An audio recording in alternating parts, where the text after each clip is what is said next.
follow us sa aming bagong channel na Aswang Confessions. Kita-kits, don't forget Aswang Confessions. Bago natin simulan ng kwento, please like and share the video. Huwag na din kalimutan mag-subscribe.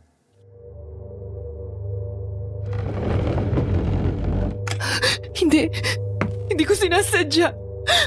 Wala akong kasalanan. Hindi kita pinatay. Pinagtanggol ko lang yung sarili ko. Diyos ko!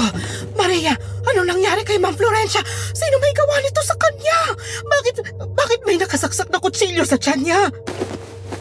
Aling Delia, hindi ko po sinasadya. Maniwala po kayo sa akin. Hindi ko po ginusto yung nangyari. Ikaw ang may gawa nito sa kanya? Teka, kailangan natin siyang dalhin sa ospital. Diyos ko, wala na siyang pulso. Hindi na siya humihinga. Gano'ng katagal na ba siyang nakahandusay dito sa may sahig? Di ko na po alam, Aling Delia. Pag dinala po natin siya sa ospital, baka po... Diyos ko naman, Maria, paano mo naman ito nagawang bata ka? Alam mo bang pwede kang makulong dito sa ginawa mo? Sinabi ko po sa kanyang totoo na matagal na akong pinagsasamantalahan ng asawa niya. Natatakot lang ako na magsumbong dahil baka po saktan ako ni Sir pati yung pamilya ko. Pinagbantaan niya po kasi ako dati. Tsaka kailangan ko po ang trabahong ito. Ayoko pong masisante kaya pinagtiisan ko ang pang-aabuso niya. Pero hindi po naniwala si Ma'am sa akin. Gawa ko lang daw yun, Aling Delia. Bigla na lang po siyang kumuha ng kutsilyo at gusto niya po akong patayin. Ilang beses na ang sinabi sa akin ni Ma'am Florencia na sa oras na malaman niya kung sinong kabit ng asawa niya, papatayin daw niya ito. Lumaban po ako. Pinagtanggol ko lang naman po ang sarili ko. Hindi ko naman po alam na aabot sa ganito na masasaksak ko siya. Mahabaging batala. Bakit naman po nangyari ang lahat ng ito? Maria, 20 anyos ka pa lang. Ang dami pang pwedeng mangyari sa buhay mo. Ang bata-bata mo pa. Makukulong ka na. Pero po, wala po akong kasalanan. Self-defense lang po ang ginawa ko. Sa tingin mo papanigang ka ng korte? Oras na malaman to ng mga anak niyang nasa Maynila at abroad, gagamitin nila ang pera at kapangyarihan nila para idiin ka. Hindi sila papayag na hindi makamit ang hustisya sa pagkamatay ng kanilang ina. At si Sir, alam mo namang malakas ang kapit niya sa mga politiko dito. Tsaka kung pananagutin ka niya sa ginawa mo sa kanyang asawa. Aling Delia, ayoko pong makulong. Hindi ko naman po talaga intensyon na patayin si Ma'am. Tinipensahan ko lang po talaga ang sarili ko. Alam ko, kilala kita. Mabuti kang bata. Pero sa tagal ko nang naninilbihan dito, kilala ko na rin ang pamilya nila at nasisiguro kong hindi nila palalagpasin ito. Ipapakulong ka nila. Ano pong gagawin ko, Aling Delia? Tulungan ninyo po ako. Alam ko na. Teka, kukuha lang ako ng papel at ballpen. May isusulat akong address na pwede mong puntahan. Doon ka muna tumuloy sa pamangkin ko nakatira sa Bicol. Banggitin mo lang ang pangalan ko at saka kung tutulungan ka niya. Medyo malayo at nasa liblib nga lang ang nayon kung saan sila nakatira. Pero mas mabuti na rin yun para kung sakaling hahanapin ka ng mga pulis, mahihirapan silang tuntunin ka. Sinasabi niyo po bang tatakbuhan ko ang batas? Magiging pugante po ako? Sa sitwasyon mo ngayon, sa tingin mo ba'y may iba ka pang magagawa? Pero po... Gusto mo bang makulong? Hindi po... Kung ganon, makinig ka sa akin. Tumakas ka na. Magpakalayo-layo ka at huwag ka munang pabalik dito.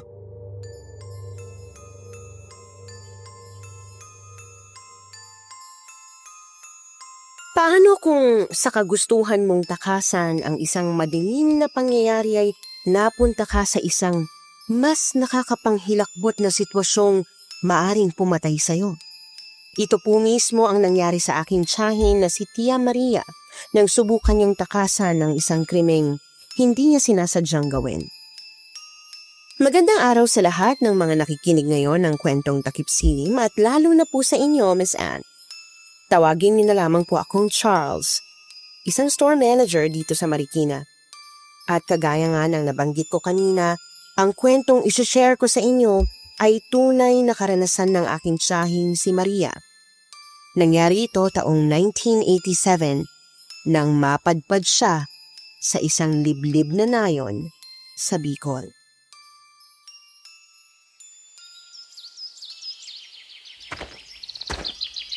Nasaan na ba ako? Bakit parang wala akong nakikitang mga kabahayan o kaya hindi ba't naliligaw na ako?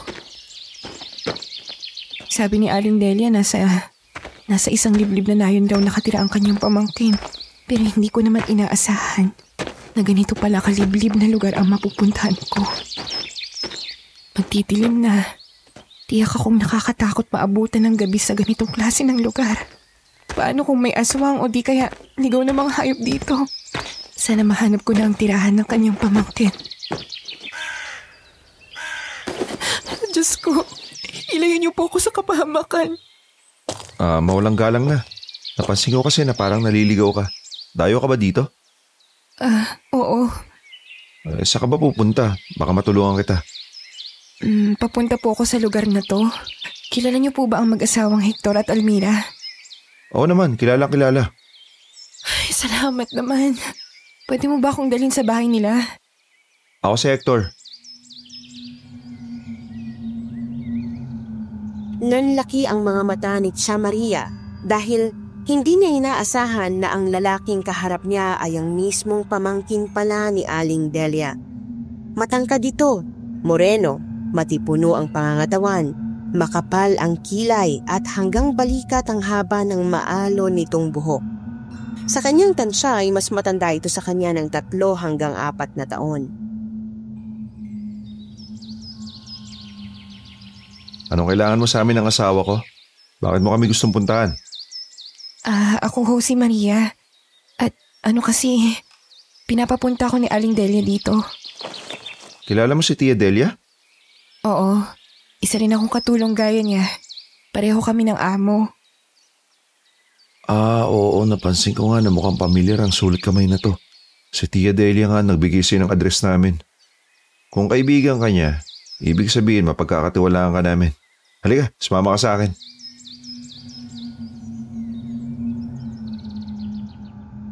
Nagtaka siya nang hindi man lamang ito nagtanong kung ano ang ginagawa niya sa liblib na nayon.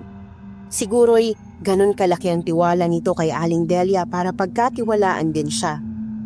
Hindi na lang siya nagsalita dahil hindi niya pa alam kung anong sasabihing rason dito.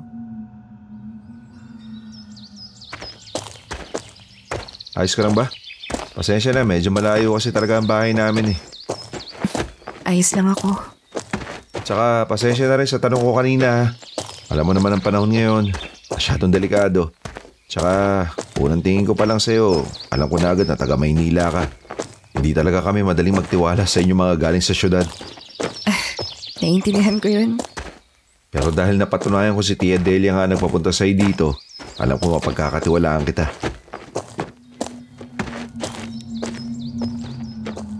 Pagkalipas ng ilang minutong paglalakad ay narating na nila ang nayon kung saan nakatira ang mag-asawa. Iilan lang ang bahay na naroon at karamihan sa mga ito ay maliliit na kubo. Kaya bukod tangi ang bahay ng mag-asawa. Hindi man ito marangyang tingnan pero mas malaki kung ikukumpara sa ibang mga bahay sa liblib na nayong iyon. Katamtaman ang laki ng kanilang bahay. May 2 palapag at gawa ito sa kahoy at semento.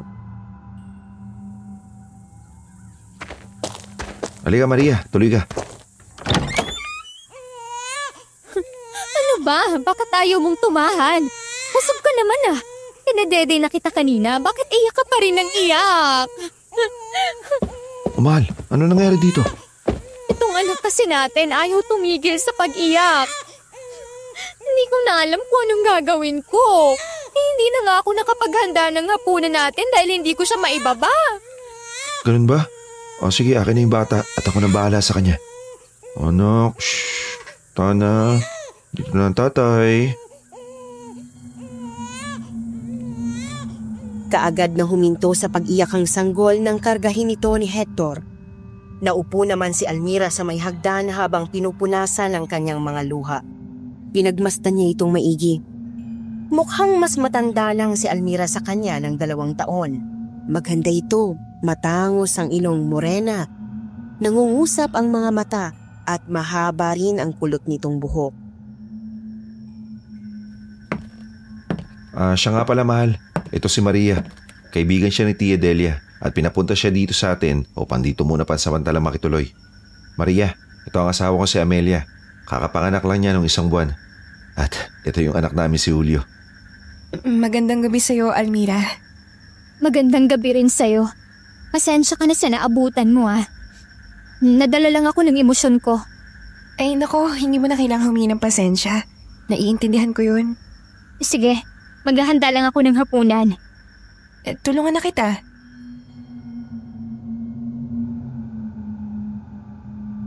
Sinamahan niya ito sa kusina habang si Hector naman ay inihele ang sanggol sa may sala. Habang naghahanda ng hapunan ay nag-usap sila ni Almira.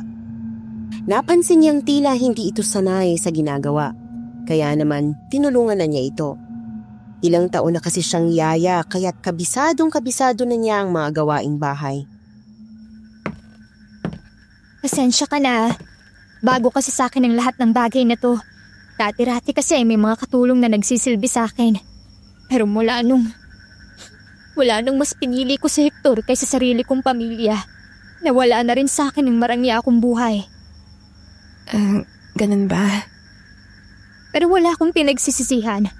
Mahal ko ang asawa ko at alam kong mahal na mahal niya rin ako. Kaya kahit mahirap ang buhay naming mag-asawa, tinitiis ko. Nakakabilib naman ang pag-iibigan ninyo. Ikaw, bakit ka nagpunta rito? Paano ka napadpad sa napakaliblib na yung ito? Kasi may tinatakasan akong tao. Sino? Dati kong kasintahan. Sinasaktan niya kasi ako. Napang-abuso siya. Pero nung nakipaghiwalay ako sa kanya, ayaw niyang pumayag at pinagtatangkaan niya pa ang buhay ko. Kaya sinabi ni Aling Delia, dito na raw muna ako sa inyo. Mabuti na lang pala't magkakilala tayo ni Tia Delia. Napakabait ng tiyahin ng asawa ko. Matulungin. Huwag kang mag-alala. Sigurado kong hindi ka matutunto ng dati mong nobyo dito. Masyadong malayo ang nayong ito sa Maynila. Oo. Kaya nga dito ako pinapunta ni Aling Delia. Naiintindihan kita, Maria.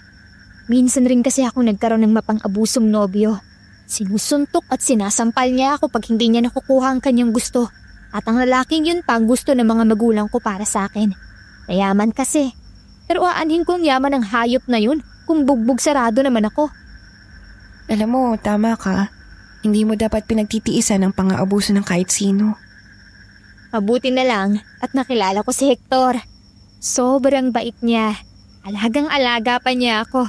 At ngayong nandito ka na sa amin, aalagaan ka rin namin. Naku, hindi na kailangan. Nahihiya na nga ako sa inyo eh. Huwag kang mahiya. Ituring mo kaming sarili mong pamilya. Naisip ko sana na magtrabaho na lang muna sa inyo bilang katulong. Ano? Nagpapatawa ka ba? Hindi naman ako pwedeng tumira dito ng libre lang. Nakakahiya sa inyo. Maria, hindi mo kami kailangan pagsilbihan. Bukal sa loob namin ng pagtulong sa'yo. Ayoko namang maging pabigat sa inyo. Hindi ka pabigat, maniwala ka. Ganto, kahit hayaan nyo na lang akong tumulong sa inyo sa gawaing bahay. Kung yan ang gusto mo.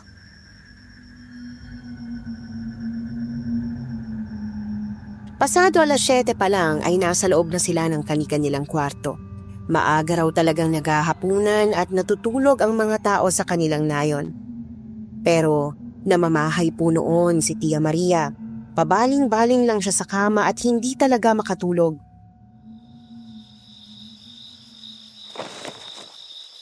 Ay, Diyos ko, patawarin niyo po ako. Kung nagsinungaling ako kay Almira kanina, hindi ko kasi pwedeng sabihin sa kanya na nakapatay ako ng tao. Baka paalisin nila ako dito sa tahanan nila. Sila na lang ang pag-asa ko upang hindi ako makulong. Ano yun? Natigilan siya nang makarinig ng kakaibang mga kaluskos sa labas ng bahay. Gumapang ang kilabot sa kanyang sistema, dahan-dahan siyang bumangon at sumilip sa isang maliit na siwang sa may bintana.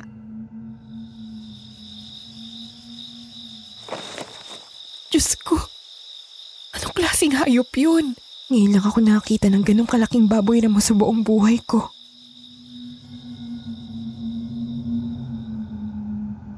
Pinagpawisan siya ng malamig sa kanyang nakita.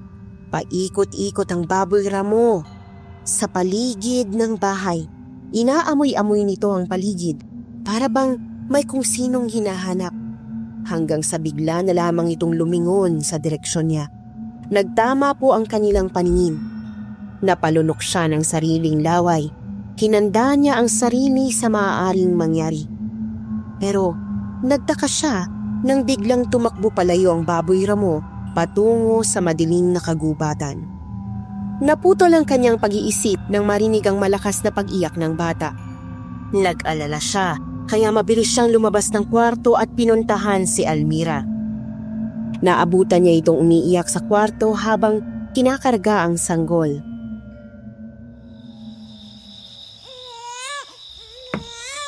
Almira, bakit kayo nandito? Nasaan si Hector? Nasa bahay ng kaibigan niya, nakikipag-inuman. Tinayagan ko na dahil minsan lang naman siyang magkaroon ng oras para sa sarili niya. Ang problema ko lang ngayon, kung paano patatahanin tong si Julio. Pwede ba siyang kargahin? Baka sakaling may magawa ako upang makatulong. Oh, sige.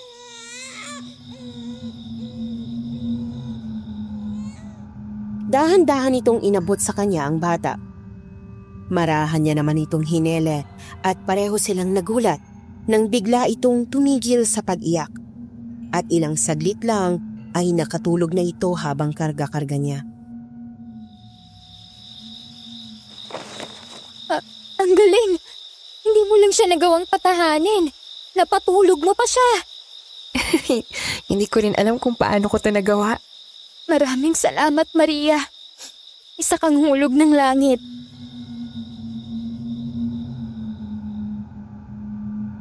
Kinabukasan ay maagang gumising si Tia Maria. 4:30 pa lang ng umaga ay nasa kusina na siya at naghahanda ng agahan nila. Bandang 5 naman ay nagising na si Hector at nagulat nang makita siyang nagluluto. Maria, ako na dyan. Hindi na. Ako na dito. Kaya ko naman. Nakakaya naman sa'yo. At ang aga-aga mo namang nagising. Maaga lang kasi ako talagang gumising. Nasanay na siguro yung katawan ko. Noong nagtatrabaho pa lang kasi ako bilang yaya, ako ang naghahanda ng agahan ng mga amo namin. Kaya pala. Sipag mo naman. Oo nga pala. May sasabihin sana ako sa'yo. Hindi ko lang ito nabanggit kay Almira kagabi kasi baka matakot siya. Ano yun?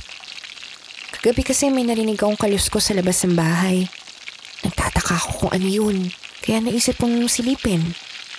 May nakita akong isang napakalaking baboy ramo. Hindi naman pangkaraniwan ang ganong kalaki. Alam ko kung ano tinutukoy mo. Sa katunayan, nakasalubong ko yung sinasabi mong baboy ramo kagabi habang naglalakad ako pa uwi. Mabuti na lang at nakatago ako sa likod ng isang malaking puno kaya hindi ako nakita nito. May ganun pa talagang kalaking baboy ramo? Hindi lang basta baboy ramo nakita mo. Aswang yun. Ano? Galing kang Maynila. Kaya siguro wala ka masyadong kaalaman tungkol sa mga aswang. May mga uri talaga ng aswang na kaya magkatawang hayop para hindi mo sila makilala. Kinilabutan siya sa kanyang narinig. Kung ganun ay may aswang palang umaaligid sa bahay kagabi. Mabuti na lang at hindi ito nakapasok lalo na't sila lang dalawa ni Almira at ang sanggol nitong anak ang nasa bahay kagabi. Pasensya ka na, Maria. Sa susunod, hindi yun talaga ako alis ng bahay paggabi. Kailangan may kasama kayong lalaki dito. Baka bumalik na naman yung aswang eh. Pero nakita niya ako. Nagtama ang paningin naming dalawa.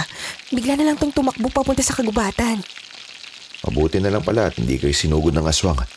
Kailangan talaga natin magdoble ingat. Matagal na kasi nababalita dito yung tungkol sa mga aswang. Kaya ikaw, huwag ka na rin lalabas ng bahay paggabi. Mukhang seryosong pinag-uusapan niyo ah. Mahal, gising ka na pala. Pinag-uusapan lang namin yung tungkol sa buhay ni Maria sa Maynila. Ganun ba? Sige. Maghahanda lang ako para sa trabaho, ha?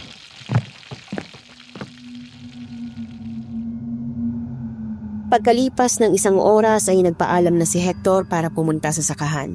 Bagaman ito ang may-ari ng lupang sakahan ay tumutulong din ito mismo sa pagsasaka. Ito rin kasi ang tanging pinagkakakitaan nilang mag-asawa. Hapon na raw ito makakauwi kaya ibinili nito sa kanya ang mag-ina. Ang sabi naman niya ay huwag itong mag-alala dahil aalagaan niya sina Almira at Julio. Ayaw mo na namang tumigil sa pag-iyak? Bakit po tuwing tayong dalawa lang nagkakaganito ka? Ayaw mo ba sa akin? Ako naman ang nanay mo Ano bang problema sa akin? Almira, hindi kaya gutom si Julio? Nadede ko na siya pero ayaw pa rin yan tumigil sa pag-iyak. Pwede ko ba siyang kargahin ulit? Susubukan ko lang baka gumana ulit yung pagpapatahan ko. Oh, sige. Shh! Julio, tahan na.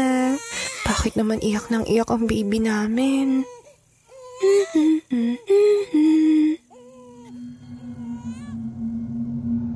Dahan-dahan niyang hinele ang bata at lumapit sa nakabukas na bintana kung saan pumapasok ang preskong hangin.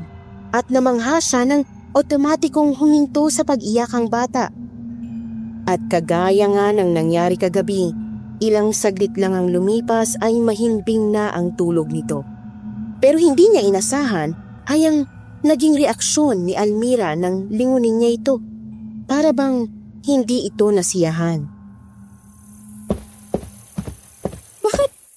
Bakit napapatahan mo siya? Isang kargatele mo lang, mahimbing na agad ang tulog niya. Pero pag ako iyak siya ng iyak, ayaw niyang magpaawat. Mas gusto ka ba ng anak ko? Almira, hindi naman siguro sa ganun. Baka nagkataon lang. Pinapagaan mo lang ang loob ko. Pero ang totoo, alam mo at ramdam mong mas gusto ka niyang maging ina kaysa sa akin. Hindi totoo yan, Almira. Kumalma ka. Ikaw ang nanay ni Julio, ikaw lang. Kahit kailan ay wala talaga akong silbi. Hindi ko na nga mapagsilbihan ng maayos ang asawa ko. Hindi ko pa maalagaan ang tamang anak namin. Na hindi nga ako masarap magluto Tapos tignan mo nga itsura ko, ang pangit-pangit ko na. Nalulosyang na ako kakaalaga sa anak namin. Hindi na ako ang dating magandang babae na nakilala niya. Huwag mong sabihin yan. Maniwala ka sa akin. Maganda ka. Malang araw pagsasawaan din ako ng asawa ko. Iiwan niya ako at ipagpapalit sa iba. Hindi totoo yan.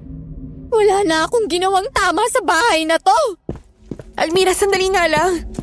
Almira, saan ka pupunta? Laking gulat niya nang bigla na lamang itong tumakbo palabas ng bahay. Tinawag niya ito at sinubukang pigilan pero hindi ito nakinig sa kanya. Kaya naman naisip niyang humingi ng tulong kay Hector. Nagtanong siya sa kapitbahay kung saan ang lupang sakahan ni na Hector. At nang malaman niya kung saan yun ay kaagad niya itong pinuntahan habang karga-karga pa rin ang bata. Anong sabi mo? Bakit niya naman ginawa yun? Hindi ko rin alam. Bigla na lang siya naging hysterical. Sinubukan ko naman siyang pakalmahin pero ayaw niya makinig sa akin. Sige, hanapin ko siya. Umuwi muna kayo sa bahay.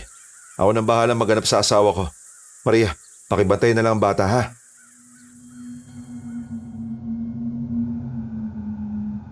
Bumalik siya sa bahay at binantayan si Julio. Alalang-alala siya para kay Almira dahil baka kung saan na ito nagpunta.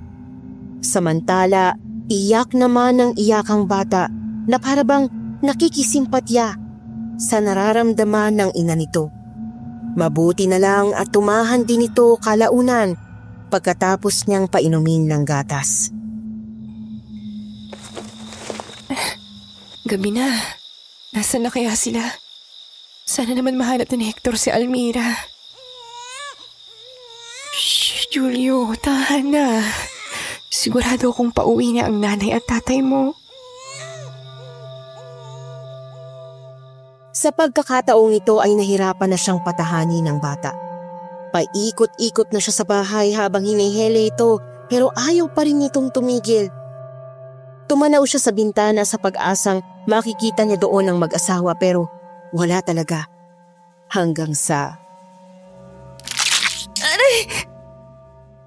Laking gulat po niya nang maramdaman na parang may kumagat sa kanyang daliri. Tiningnan niya ito at nagtaka nang makitang may malaking sugat siya sa kaliwang hinliliit niya. Julio, ikaw bang may gawa nito? Pero hindi, imposible. Paano naman ako kakagatin ni Julio wala pa naman siyang ngipin? Teka Julio, ano ba? Bigla pong kinuha ni Julio ang kanyang sugatang daliri at tila tuwang-tuwang sinipsip ang dugo mula doon. Huminto na rin ito sa pag-iyak na parabang sapat na ang kanyang dugo para tumahan ito.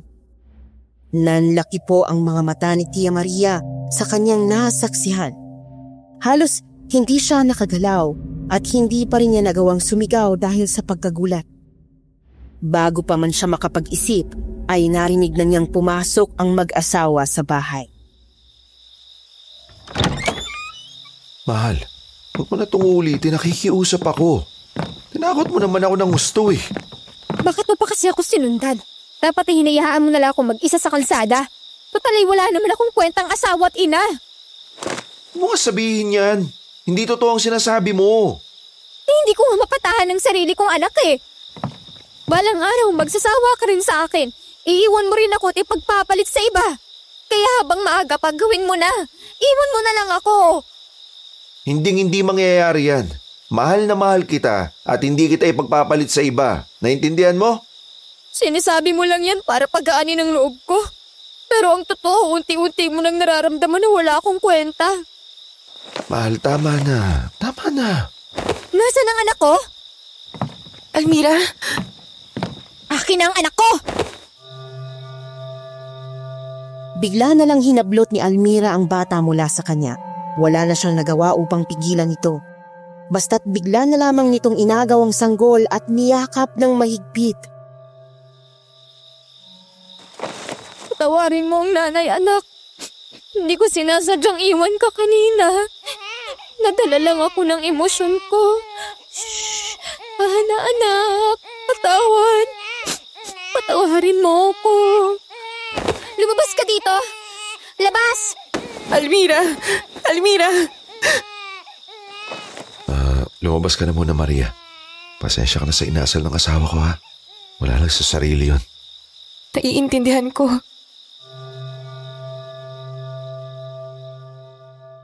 Kinabukasan ay maaga na naman siyang gumising para magluto. Halos hindi siya nakatulog dahil paulit-ulit na tumatakbo sa isip niya ang mga nangyari noong araw na yun. Pagkagising niya ay dumiretso na siya sa kusina pero naabutan niya si Almira na nagluluto na. Nagdalawang isip siya kung lalapitan ba niya ito o hindi dahil baka bigla na naman itong maging hysterical. Pero lumingon ito sa kanya at ngumiti pa. Magandang umaga. Gising ka na pala. Oo. Maaga akong gumising para maghanda ng pagkain. Tulungan na kita? Hindi na. Ako nang bahala dito. Sinadya ko talagang gumising ng maaga para ako mismong magluto ng ipapakain ko sa asawa ko. Sige. Ikaw ang bahala.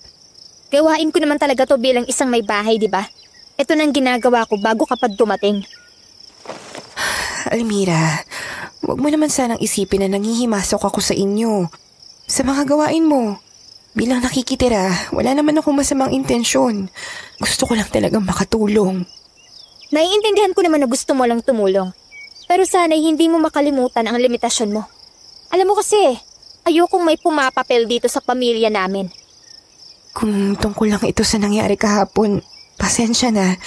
Hindi ko naman gustong saktan kay. Hindi. Sa totoo lang, ako nga dapat ang humingi ng tawad sa'yo eh. Mali yung ginawa ko kahapon. Huwag mo sanang iisipin na wala kang silbi. Ang mahalaga ay ginagawa mo ang makakaya mo upang magampanan ang responsibilidad mo bilang ina at asawa. Alam ko. Nadala lang ako ng emosyon ko kagabi. Pero alam ko na mabuti akong ina at asawa. At walang kahit na sino ang makakakuha ng pwesto ko sa pamilyang to. Oo naman. O sige, magwalis ka muna sa labas habang nagluluto ako.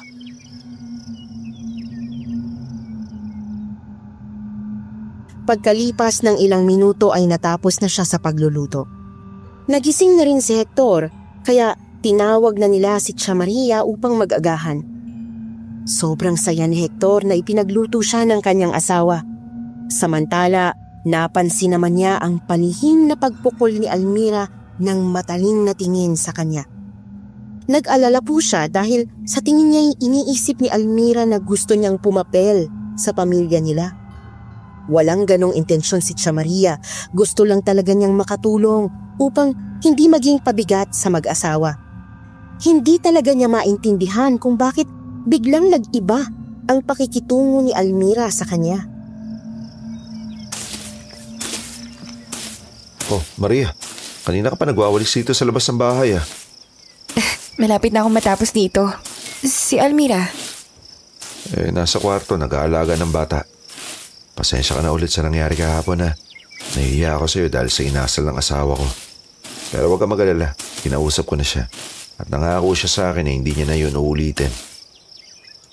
Walang problema. Naintindihan ko naman na magulo talaga ang isip at emosyon ni Almira ngayon. Ewan ko ba, wala nung nanganak siya, bigla na lang siya nagbago. Hindi naman siya dating ganito eh.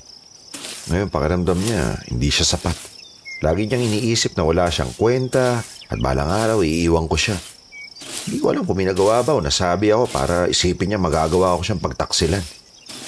Basta't ipagpatuloy mo lang na iparamdam sa kanya kung gaano mo siya kamahal. Yan naman ang ginagawa ko araw-araw eh. Hindi ko susukuan ng asawa ko. Ang swerte niya nga sa'yo. Salamat Maria. Sana habaan mo pa ang pasensya mo sa kanya ha. Lalo na't kayo ang mas madalas magkasama dito sa bahay. Oo naman. Huwag ka mag-alala. O sige, pupunta na ako sa bukid. Mag-iingat ka. Ang gwapo ng asawa ko, no? Almira, nandyan ka pala. Kanina ka pa ba? Alam mo ba, dati, marami ang nagkakagusto sa kanya. Siya lang naman ang pinakamakisig na lalaki sa nayong ito. Kaya nga ako nagkagusto sa kanya. Kahit na sobrang pihikan ko. Ang swerte ko. Dahil hindi niya pinagtuunan ng pansin ng ibang mga babaeng may gusto sa kanya noon. Sa huli, ako ang pinili niya. Oo naman. Mahal na mahal ka ni Hector. Tsaka, swerte rin naman siya sa'yo. Ang ganda mo kaya. Salamat, Maria. Pero sana, sapat ang ganda lang para manatili siya sa akin. Anong ibig mong sabihin? Hindi lang naman ganda ang meron ka. Mabait ka, maalaga, at mahal mo siya. Lahat ng yan ay sigurado akong nakikita ng asawa mo. Kaya alam kong mananatili talaga siya sa'yo. Mahirap magpakampante sa panahon ngayon. Alam mo namang nasa liblib na lugar ang nayon na to. Malapit sa kagubatan. Kaya alam mo na, maraming ahas. Almira? Lalong bumigat ang pakiramdam ni Tia Maria dahil mas napatunayan niyang pinagdududahan nga siya ni Almira. Hindi niya alam kung paano ito nagkaganon dahil wala naman siyang ginagawang masama. Sa paglipas ng mga araw ay napansin niyang halos hindi na siya kinikibo ni Almira. Kinakausap lang siya nito pag nasa harap nila si Hector. Pero kapag silang dalawa lang, ay malamig na ang pakikitungo nito sa kanya. Ano bang gagawin ko? Ayokong magalit si Almira sa akin. Pero hindi rin naman ako pwedeng umalis agad sa kanila. Wala na akong ibang matutuluyan. Ayoko rin namang umuwi sa amin, baka makulong ako. Pakibantayan mo na si Julio at may pupuntahan lang ako. Sige, akong bahala kay Julio. Saan ka nga pala pupunta? Sino ka ba dito? Ano? Kung saan man ako pupunta, wala ka na doon. Ba't ka nagtatanong sa akin? Nanay ba kita? Ang sa akin lang naman, Almira. Baka tanungin ako ni Hector kung nasan ka. Nakabalik na ako bago pa man siya umuwi. Kaya wag mo na ring sabihin sa kanya na umalis ako. Sige, pasensya ka na. Huwag mo na nga akong tignan ng ganyan na para bang hinuhusgahan mo ako. Hindi kita hinuhusgahan. Para bang pinapalabas mo na masama akong ina dahil gusto kong umalis. Halos wala na nga akong panahon para sa sarili ko. Bakit? Wala na ba talaga akong karapatang magliwaliw? Pasensya ka na, Almira. Hindi ko sinasadyang magalit ka. Mahal ko ang pamilya ko. Hindi ko sila pinapabayaan. Gusto ko lang naman magkaroon ng konting oras para sa sarili ko. Masama ba yun? Almira!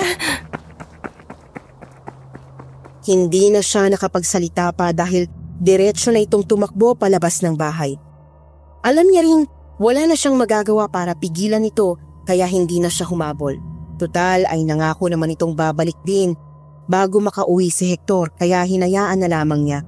Sakto namang umiyak ang sanggol kaya inasikaso niya na muna ito.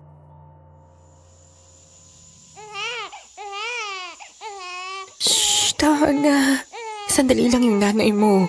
Babalik din yun agad. Shh.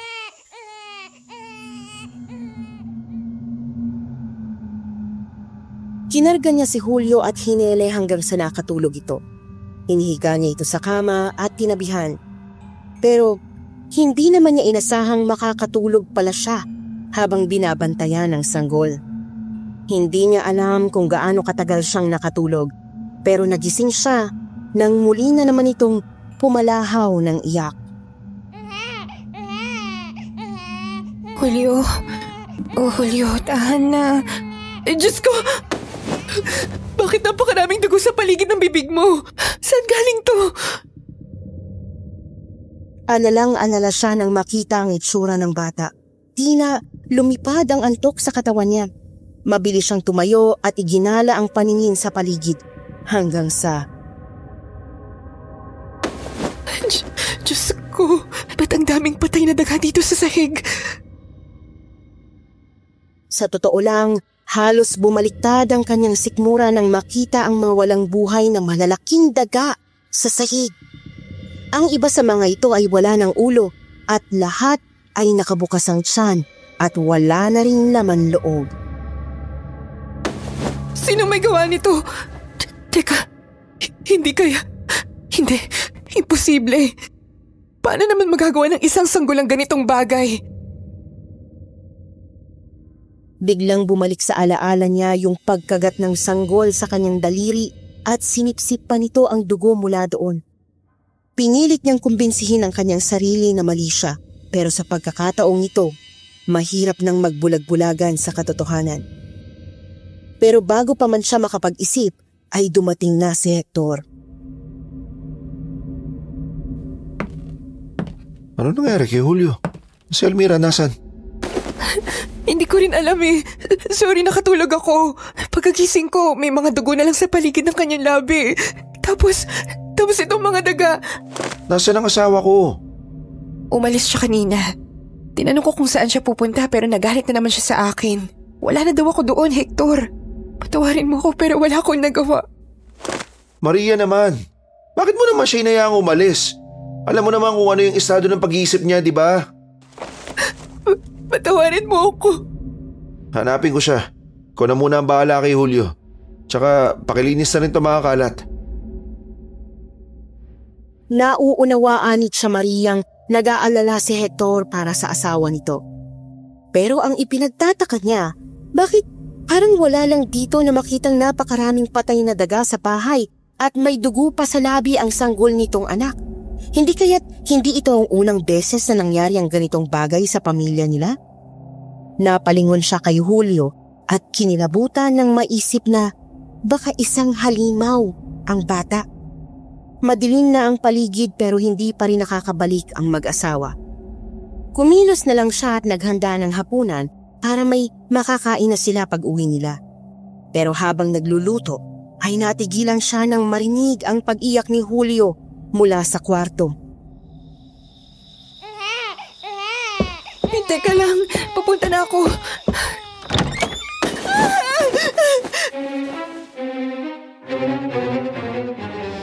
Nang hilakbot po si Tia Maria sa kanyang naabutan. Nakahiga pa rin ng sanggol sa kama pero nakakatakot na ang itsura ng bata. Kulubot na ang balat ito na parang kulay putik Matalim ang mga mata, maitim ang kuko, matulis ang ngipin at may mahabang dila na parabang isang ahas. Nakatitig sa kanyang sanggol na parang gusto siyang patayin.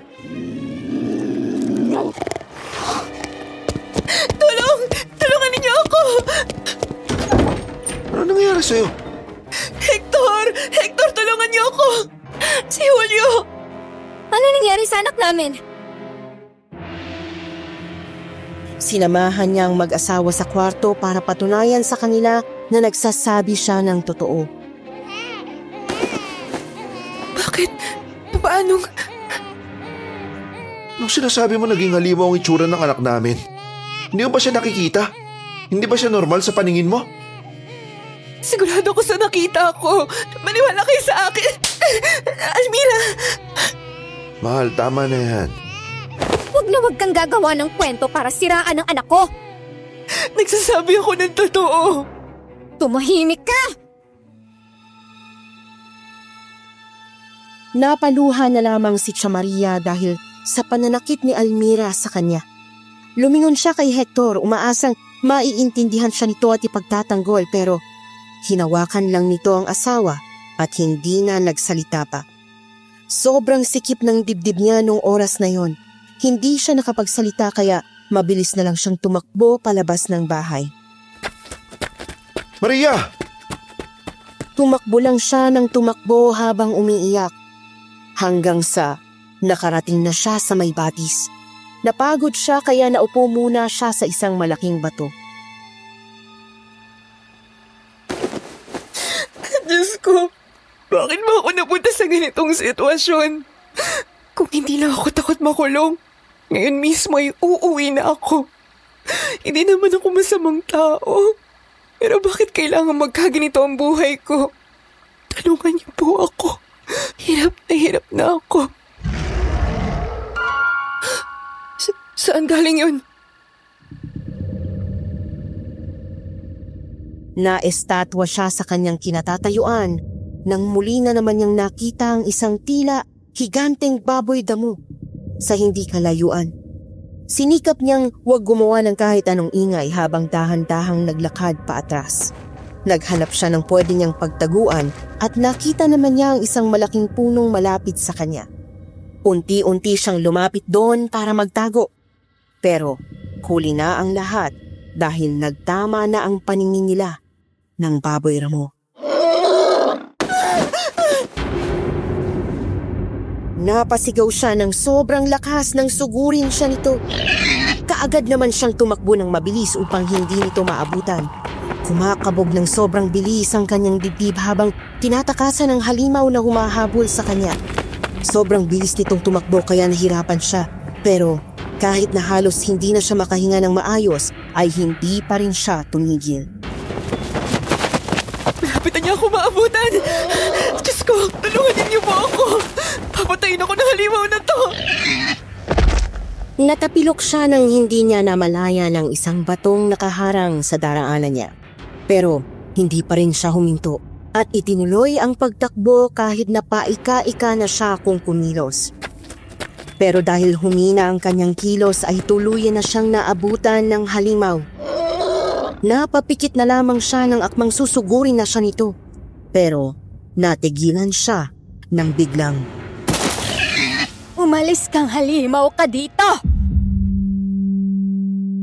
Isang matandang babae ang biglang dumating at sinabuyan ng asin ang higanteng baboy ramok. Sa tansya niya ay nasa 70 anyos na ang edad ng matanda. Ubanin na ang buhok nito pero diretso pa rin nakatayo at hindi kababakasan ng takot ang mukha.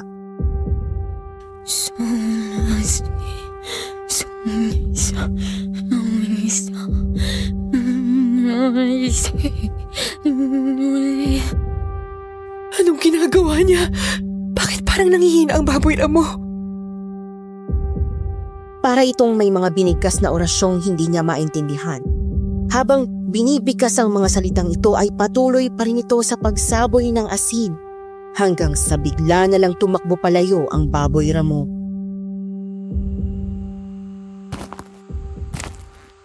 Ayos ka lang ba? Opo, ano po bang ginagawa niyo? Tsaka sino po kayo? Ako si Belen, isang albularya na nakatira malapit dito sa Batis. At ang higanteng baboy Ramon na muntik nang pumatay sa iyo kanina ay isang aswang. Totoo nga ang sinabi sa akin ni Hector dati. May mga makapangyarihang aswang na kayang magpalit ng anyo. Kaya nilang maging kahit na anong klaseng hayop. Kaya hindi pangkaraniwan ang laki ng baboy Ramong nakita mo kanina ay dahil hindi ito isang ordinaryong hayop. Aswang ang humahabol sa iyo kanina. Diyos ko, maraming salamat po sa pagligtas niyo sa akin, Aling Belen. Mabuti na lang at nakita kita mula sa aking kubo. Malakas rin ang aking pakiramdam. Kaya nung naramdaman kong may aswang sa paligid, kaagad akong pumunta dito para saklolohan ka. Ineng, dayo ka ba rito? Hindi mo ba alam na sanayong to, walang nangangahas na lumabas paggabi? Nawala po sa isip ko. Pwes, wag na wag mo na itong kakalimutan sa susunod. Kung gusto mo pang mabuhay. Opo, uuwi na po ako. Salamat po ulit. Aalis na sana si Tia Maria, pero natigilan siya nang bigla siyang hinawakan ng matanda sa kanyang kanang braso. Tinitigan siya ng matanda. Nagtama ang kanilang paningin at naramdaman niyang para bang binabasa siya nito. Mag-iingat ka, Ineng. Malakas ang pakiramdam ko na nasa panganib ang buhay mo. Nararamdaman ko na napapaligiran ka ng mga hindi mapagkakatiwalaang tao. Eto, kunin mo tong bendetadong crucifix na to. Ilagay mo sa bulsa mo. Wag na wag mo yang ihihiwalay sa'yo. Maliwanag? Opo. Mag-ingat ka. Opo.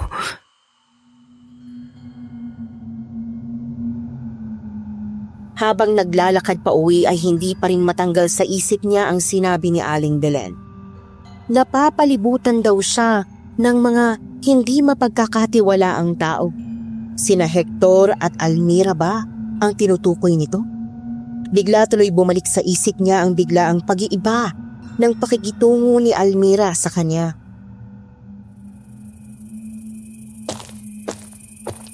Maria, saan ba galing? Pinag-alala mo ako. Hector, galing na ako sa may Batis. Nagpahangin lang ako. Hindi ba't sinabi ko na sa'yo huwag kang lalabas paggabi? Delikado. May nakita na naman akong isang malaking baboy Ramo kanina. Anong nangyari? Buti walang nangyaring masama sa'yo. May matandang babae na dumating para matulungan ako. Mabuti naman kung ganun. Sa susunod, huwag mo nang gagawin to. Pasensya ka na sa ginawa ng asawa ko, mali yun. Pero sana hindi mo sinabi yung mga sinabi mo kanina. Hector, maniwala ka sa akin. Totoo ang sinasabi ko. Bakit naman ako magsisinungaling? Nakita ko talaga ang anak yun na... Alam ko. Ano? Alam mo kung ano sinasabi ko? Matagal ko nang alam ang pagkatao ng asawa at anak ko. Anong ibig mong sabihin? Mahal na mahal ko si Almira. Kahit pinakasalan ko siya, kahit hindi ko pa siya lubusang kilala. Ang mahalaga lang sa akin noon, makasama siya habang buhay. Pero huli na nung nalaman ko yung madilim na sikreto ng kanilang pamilya. Ano yun? May lahi silang aswang. Pero matagal na siyang hindi kumakain ng tao. Kaya niyang kontrolin ang kanyang sarili. Nabubuhay siya na parang isang normal na tao. Kaya naman pinangako niya sa akin na magiging kagaya niya rin ang anak namin. Minana ni Julio ang pagkaaswang ni Almira? Ganun na nga. At dahil bata pa ang anak namin, hindi pa niya kayang kontrolin yung sarili niya. Pero nandito naman kami para sa kanya. Sisiguraduhin namin hindi siya lalaking masama. Hindi namin nahayaang maging isang halimaw ang anak namin. Pero Hector... Maria, umuwi na tayo. Malalim na ang gabi. Di na ligtas dito sa daan. Mas lalong hindi ligtas sa inyo. Naiintindihan ko kung may nararamdaman kang takot ngayon. Pero pinapangako ko sa'yo, hindi ka sasaktan ng mag-ina ko. Hindi sila mga halimaw. at hindi ko rin naayaan na may mangyaring masama sa'yo. Pero Pinagkatiwala ka ni Tia Delia sa akin. Sa huli ay nakumbinsi siyang sumama dito pauwi. Naramdaman po kasi niya ang sinseridad ni Hector at may tiwala siya sa lalaki. Ngunit habang naglalakad sila pauwi ay parang may nagsasabi sa kanyang mali ang desisyon niya. At sa gabing yon, napatunayan ni Tia Maria na may rason kung bakit mabigat ang loob niya sa kanyang naging desisyon.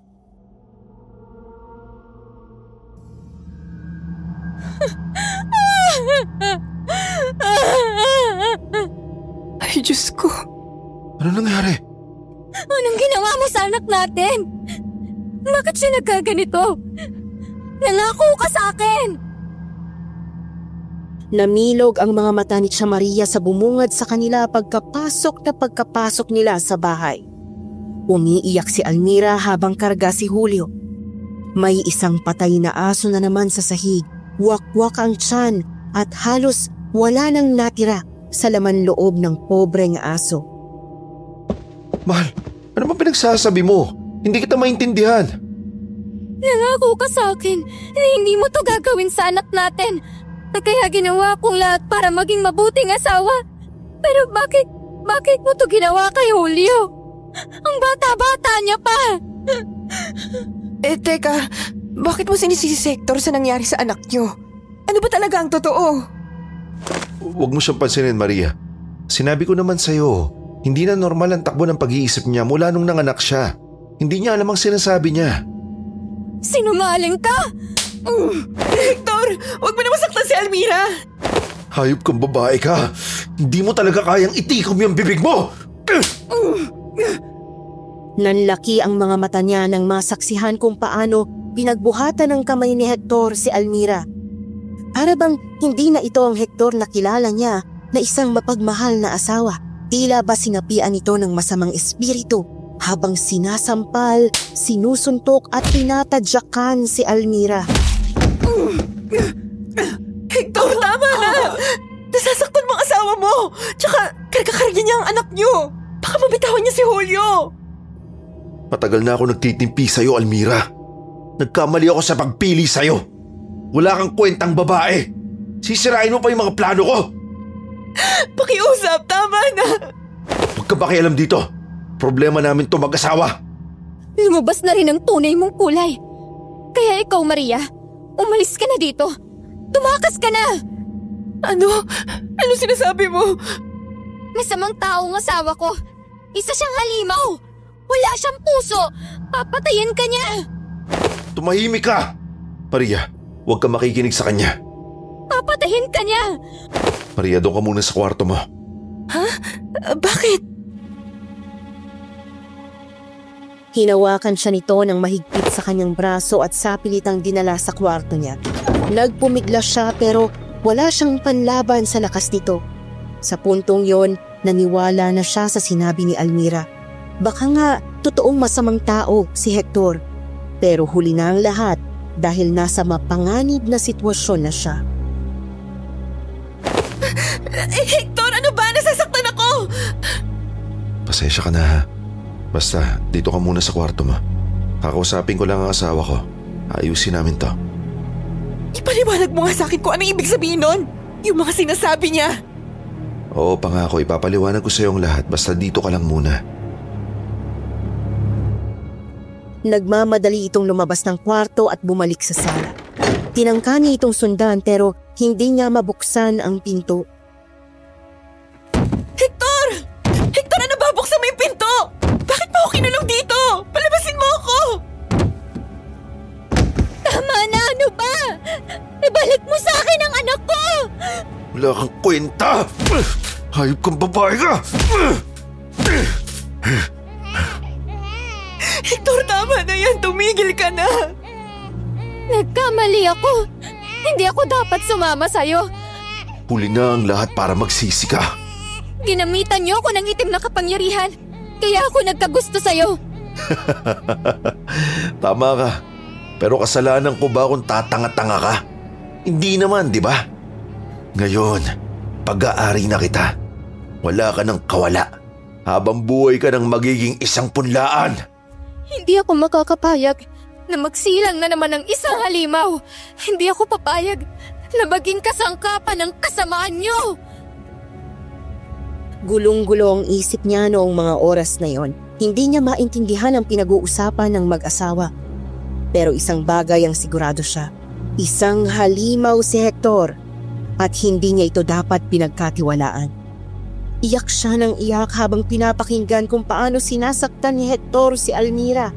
Ni wala man lang siyang magawa upang tulungan ito. Pagkalipas ng ilang sandali ay wala na siyang narinig pa sa labas. Nagtaka siya kung anong nangyari.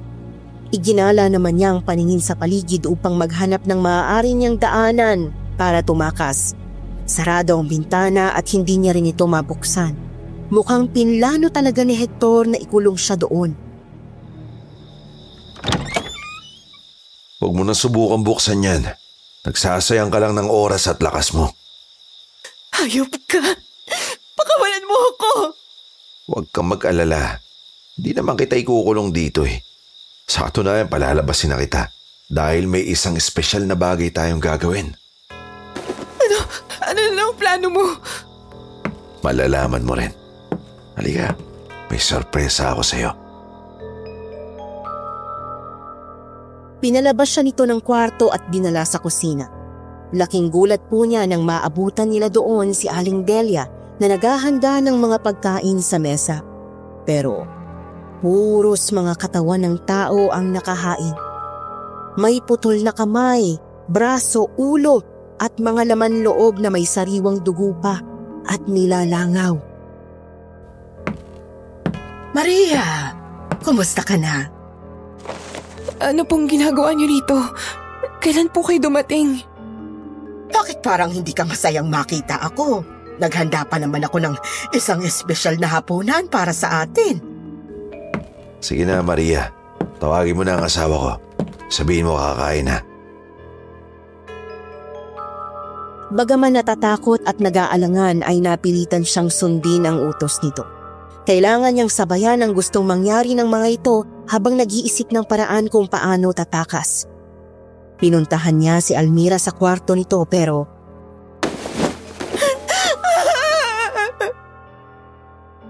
naabutan po niyang nakahandusay sa sahig si Almira. Wala na itong buhay. Naliligo sa sariling dugo at wakwak ang tiyan. At ang mas nakakapangilabot, ang anak nito mismo ang pumatay dito. Naabutan niya ang sanggol na si Julio na tuwang-tuwa habang kinakain ang laman loob ng sarili nitong ina. Nakakapanghilakbot din po ang itsura ng bata na parabang isang tiyanak. Akala niya sa pelikula lang niya makikita ang ganitong mga bagay pero mas nakakapangilabot raw pala pag nasaksihan mo ito sa totoong buhay.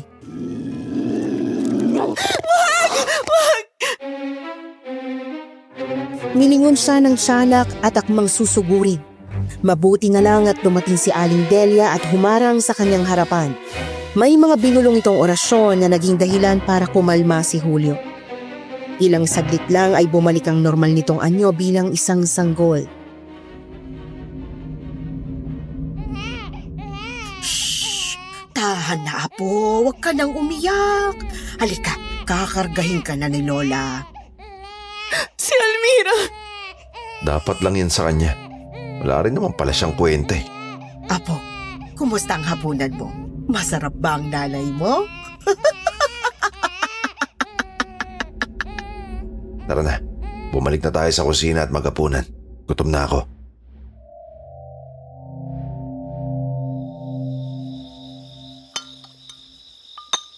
O Maria, kumain ka na. Huwag mo basta lang titigan yung mga nakalagay sa apag. Biyaya yan. Oo nga, Ineng, kumain ka na. Alam kong naninibago ka. Pero pangako, masarap yan. Siguro'y nakakadiring tingnan para sa'yo. Pero tikman mo lang at sigurado kong masasarapan ka.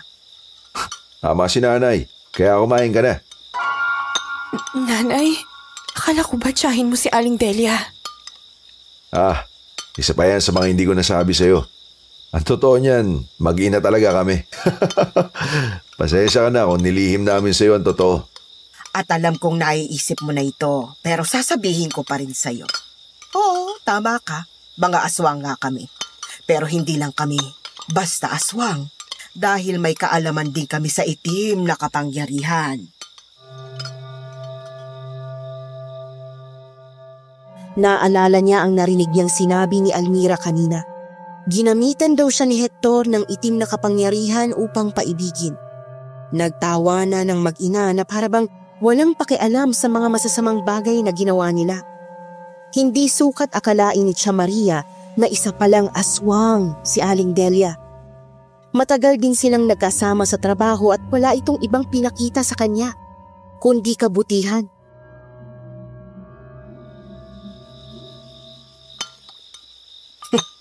Alam ko kung anong tumatakbo sa isip mo. Paano to nagawa ni Aling Delia sa akin? Mabuti naman ang pakikitungo niya sa akin Itinuring niya ako na parang isang anak.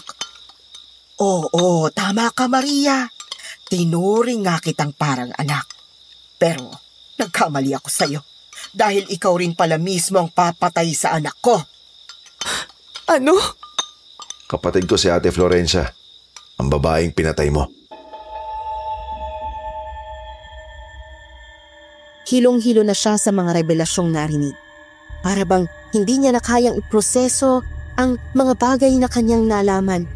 Samantala, patuloy lang sa pagkain ng mag-ina at parang walang pakialam sa reaksyon niya. Kaswal lang nilang ikinukwento sa kanya ang lahat na para bang maliliit na bagay lang ang mga ito. Sobrang hirap ng buhay ko noon. Pagkatapos kong ipanganak si Hector ay basta na lang akong iniwan ng walang kwenta kong asawa. Hindi ko na alam kung paano bubuhayin ang mga anak ko. Kaya, napilitan akong ipaampon si Florencia sa isang mayamang mag-asawa na hindi pa nagkakaanak. Gusto kasi nila ng babaeng anak kaya mas pinili nila si Florencia. Malapit lang din ang bahay nila dito at nangako sila na pwede kong dalawin ang anak ko kahit na anong oras. Pero dumating ang araw na kinailangan nilang lumipat sa Maynila. Shh, Apo! O ayan, kumain ka rin. Iniwan ako ni nanay sa kaibigan niya na isa ring aswang. Pagkatapos sumama siya sa Maynila, nagtrabaho siya bilang katulong para lang makasama ang kapatid ko.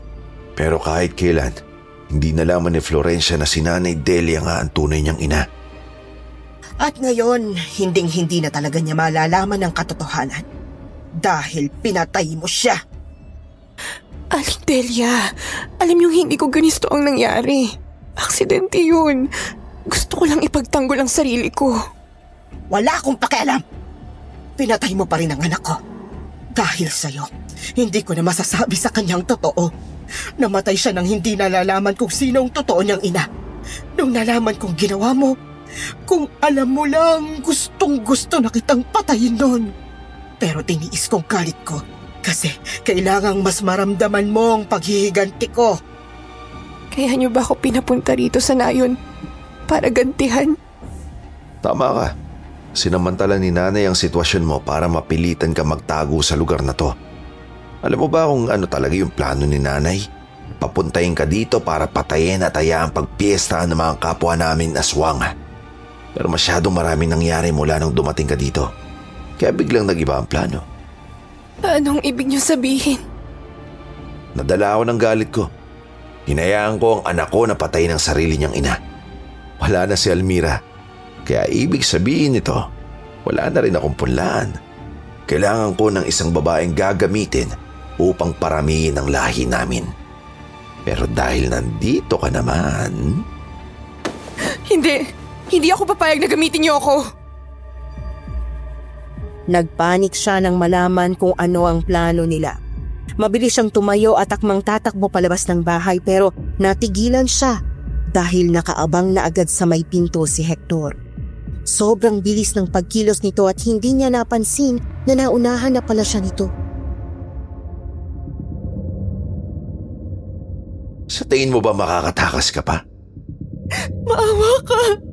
Huwag niyo itong gawin sa akin! Tanggapin mo na lang ang kapalaran mo, Maria. Huwag kang mag-alala. Bilang isang punlaan, pinapangako kong hindi ka pababayaan ng aming lahi. Magpasalamat ka na lang na ito ang gagawin namin sa'yo imbis na patayin. Isipin mo na lang. Kahit sa ganitong paraan ay makakabawi ka sa amin sa pagpatay mo kay Florencia. Hindi ako papayag sa gusto niyo. Tila nagalit ang mag-ina sa kanyang pagmamatigas. Kaya laking gulat niya nang tumalim ang mga mata nila. Naging kulay putik ang kanilang balat, humaba ang mga kuko at nagkaroon ng pangil. Magkasabay na umangil ang mag-inang aswang habang nakaharap sa kanya. Maawa kayo. Diyos ko, tulungan ninyo po ako. Habang pinagmamasdan ng nakakapanghilakbot nilang itsura ay bigla siyang may naalala. Yung crucifix na binigay ni Aling Belen sa kanya na magsisilbi raw niyang panangga. Hinapa niya ang kanyang bulsa at nakahinga ng maluwag nang maramdaman na nandoon pa ang crucifix. Huminga siya ng malalim bago ito'y nilabas at tinutok kina Hector at Aling Delia. Huwag kayo lalapit sa akin! Mga halimaw kayo! Layuan niyo ako! Napaatras ang mga aswang sa takot. Para bang napaso sila kahit tinitingnan lang nila ang crucifix at hindi naman ito direktang nakalapat sa katawan nila. Kinuha naman ni Tia Maria ang pagkakataong ito upang tumakas. Kumari pa siya ng takbo habang mahigpit na hinahawakan ang crucifix. Pakiramdam niya ay dito nakasalalay ang kanyang buhay. Mabilis siyang tumakbo at hindi tumigil kahit hinihingal na siya. Kailangan niyang makalayo bago pa siya maabutan ng mga aswang. Naisip niyang hanapin ang kubo ni Aling Belen dahil umaasa siyang matutulungan siya nito. Nagpatuloy siya sa pagtakbo hanggang sa nakarating sa may batis. Naalala niya ang sinabi ng matandang babae na nakatira lang ito malapit sa batis. Kaya siya nito nakita noong sasalakayin na sana siya ng higanteng baboy ramo. Nasaan na kaya dito ang kubo ni Aling Belen? Diyos ko, tulong po. Tulong. Makabutan na yata ako ng mga aswang. Nakahinga siya ng maluwag nang may natanaw siyang liwanag ng lampara mula sa hindi kalayuan. At dito na nga niya nakita ang isang maliit na kubo. Mabilis siyang tumakbo papunta dito at kumatok ng malakas. Tulong! Tulungan niyo po ako! Ano nangyayari? Ako po ito, si Maria. Ako po ay nakausap at tinulungan mo kanina, Aling Belen. Tulungan niyo po ako. Hinahabol po ako ng mga aswang. Lumingon siya sa kanyang likuran at nakita na malapit na sina Hector at Aling Delia. Hindi na nila kasama si Julio pero wala na sa isip niya yon dahil nababalot na siya ng hilakbot. Hinawakan siya ni Aling Belen at pinatago sa likuran nito. Kunin mo ang buntot pagi sa loob ng kubo. Magagamit mo yan. Bilis! Opo! Tumalima siya sa utos nito. Mabilis siyang pumasok sa kubo at kinuha ang buntot pagi na nakalapag sa may altar.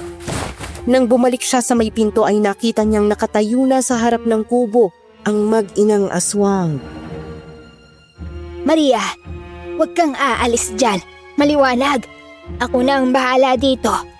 Kilala ko ang mga aswang na to. Huwag kang makikialam dito. Hindi mo maaaring hadlangan ang mga plano namin. Sumusobra ka na, Delia. Itigil mo na ang kasamaang to. Bilang kapatid mo, kahit ngayon lang, pwede bang makinig ka sa akin? Magkapatid kayo? Oo, magkapatid kami ni Delia. Nagmula talaga kami sa isang pamilya ng mga aswang. Mula pagkabata ay nakatadhana na kaming maging aswang rin kagaya ng mga kamag-anak namin. Maaga rin kaming tinuruan ng itim na kapangyarihan. Pero lumayas ako dahil ayoko maging kagaya nila. Ayoko maging isang aswang. Si Delia ang nagpaiwan sa aming magkapatid, kaya naging isa siyang halimaw. Wala kang pakialam sa desisyon ko sa buhay. Ginusto ko ito. Pero dahil sa desisyon mo, marami kang naging biktima. Maraming namatay dahil sa kasamaan mo. Kaya ngayon, kahit kapatid kita at mabigat to sa aking loob, ako mismo ang tatapos ng kasamaan mo. Matagal Matagal na kitang hindi kinikilalang kapatid. Kaya bago mo pa ako mapatay, ako na mismong tatapos sa walang kwenta mong buhay. Nagharap po ang magkapatid noong gabing yon. Hinawakan ni Aling Belen ang kwintas niyang medalyon na tila ba doon kumukuha ng lakas. Bakas naman ang galit sa mukha ni Aling Delia na handang-handa ng pumatay. Hindi nagtagal ay mabilis na sumugod ang aswang at akmang sasakmalin si Aling Belen. Pero mabilis naman itong nakailag, dahilan para matumba ang aswang. Nakakamangha po ang lakas at liksi na ipinamalas ni Aling Belen sa kabila ng edad nito. Sa pagkakataong ito ay si Aling Belen na mismo ang sumugod sa aswang. Nagpambuno silang dalawa, parehong malakas at parehong ayaw magpatalo. Hayop ka, Belen! Paano ba ako nagkaroon ng isang walang hiyang kapatid na tulad mo? Patawarin mo ako, Delia. Pero sumusobra ka na. Hindi ko na pwedeng palagpasin ang kasamaan mo. Walang kaalam-alam si Aling Belen na sinugod na pala siya ni Hector mula sa kanyang likuran. Natumba si Aling Belen sa lupa pero sinikap pa rin niyang makatayo kahit halatang medyo nakakaramdam na siya ng panghihina. Aling Belen!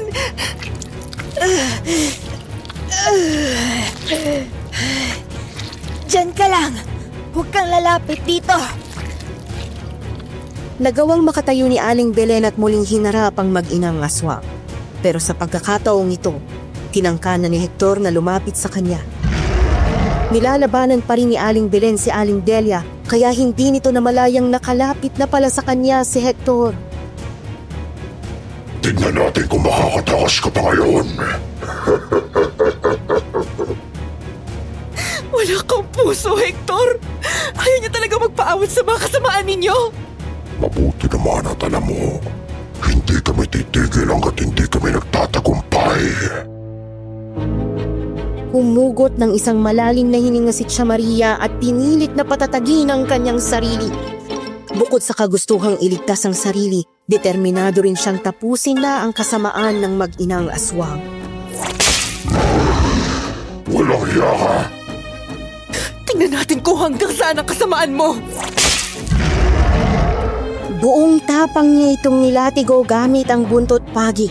Nakita niya ang pagguhit ng malalaking sugat sa kanang braso nito pero hindi pa rin tumigil si Hector at tinangka siyang sugurin. Hindi niya napaghandaan ang biglaang pagkilos nito kaya muntikan na itong magtagumpay. Mabuti na lamang at nakaiwas pa rin siya kahit muntik na siyang matumba. Nilingon niya si Aling Belen at nakita niyang nakikipagsagupaan pa rin ito sa sariling kapatid. Napagtanto niya na sa pagkakataong yun ay wala siyang ibang maaasahan kundi ang kanyang sarili. Kaya naman, mas pinatatag niya pa ang kanyang loob at buong giting na sinugod si Hector. Nakaiwas siya. Hindi ito maaari. Kailangan ko siyang matalo bago pa niya ako mapatay. Diyos ko, gabayan niyo po ako sa labang ito. Huwag niyo pong hayaang magtagumpay ang kasamaan. Hangal, hindi ka matutulungan ng peke mong Diyos. Wala pa rin tatalo sa lakas ng kapangyarihan ng pagdarasal. Kaya ipapakita ko sa iyo kung gaano kalakas ang Diyos ko. Muli siyang sumubok na sugurin ito. At sa pagkakataong yon ay natamaan na naman niya ito sa bandang dibdib. Umangil ng sobrang lakas ang aswang nang maramdaman ang malakas na paglapat ng buntot pagi sa katawan nito. Sinamantala ni Tia Maria ang pagkakataon na nasasaktan pa ito. Sunod-sunod ang ginawa niyang paglatigo dito. Mamatay ka ng halimaw ka! Mawala ka na sa mundong to! Sa pagkakataong ito ay wala ng kalaban-laban si Hector. Kaya naman nagdesisyon na siyang tapusin na ang buhay nito.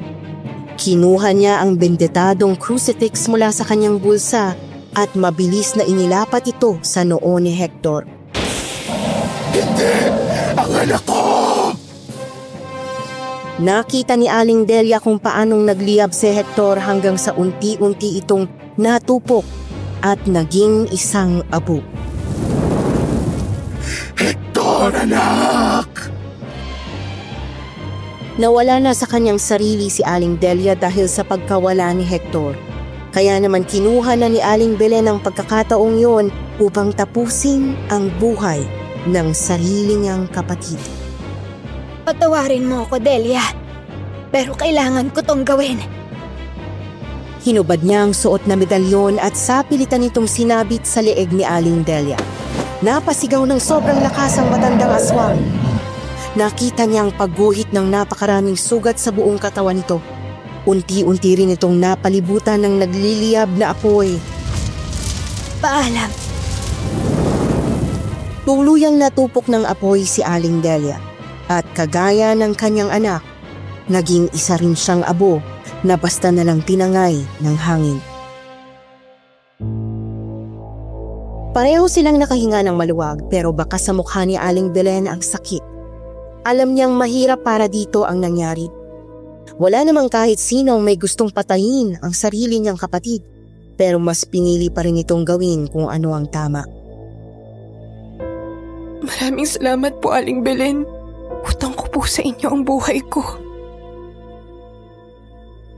Sinamahan siya ni Aling Belen pabalik sa bahay ni na Hector. Gusto kasi niyang malaman kung ano ang kalagayan ng sanggol na anak ni Hector. Naisip niya na baka may magawa si Aling Belen upang tulungan ang bata. Pero sa kasamaang palad, wala nang buhay ang sanggol nang maabutan nila. Inilibing na lang nila ang bata at ipinagdasal ang kaluluwa nito. Nagdesisyon naman siya na bumalik na lang ng Maynila upang harapin ang kasalanang nagawa. Kasama ang kanyang mga magulang ay sumuko siya sa pulis. Humingi sila ng tulong sa lahat ng kakilala nila at nakakuha rin sila ng isang magaling na public attorney. Hindi po naging madali ang labanang nangyari sa korte lalo pat desidido talaga ang pamilya ni Florencia na ipakulong si Tia Maria. Pero malakas ang laban nila dahil self-defense lang naman ang ginawa ng tiyahin ko. Mabuti na lang po at sobrang galing ng abogado niya at tunay na may malasakit ito sa kanya. Kaya sa huli, napawalang sala si Tia Maria at nagkaroon ng panibagong simula sa buhay.